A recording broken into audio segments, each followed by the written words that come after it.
Ribera. Il est des cœurs épris du triste amour du lait. Tu fus un de ceux-là, peintre la rue d'Ouras, que Naples a salué du nom d'Espagnolet.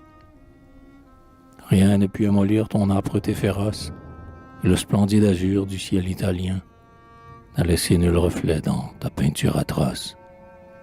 Chez toi, on voit toujours le noir valencien, paysan hasardeux, mendiant équivoque, mort que le baptême à peine a fait chrétien. Comme un autre le beau, tu cherches ce qui choque, les martyrs, les bourreaux, les gitanos, les gueux, étalant une ulcère à côté d'une loque. Les vieux aux chefs branlants, au cuir jaune et rugueux, versant sur quelques bibles un flot de barbe grise, voilà ce qui convient à ton pinceau fougueux. Tu ne dédaignes rien de ce que l'on méprise, nul haillon, Ribera, par toi n'est rebuté. Le vrai, toujours le vrai, c'est ta seule devise.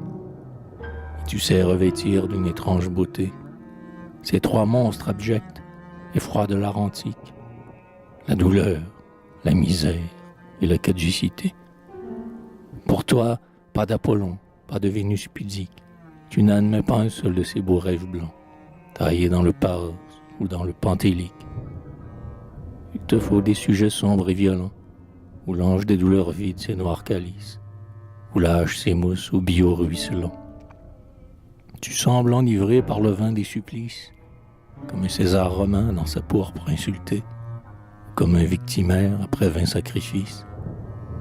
Avec quelle furie et quelle volupté se retourne la peau du martyr qu'on écorche, pour nous en faire voir l'envers ensanglanté.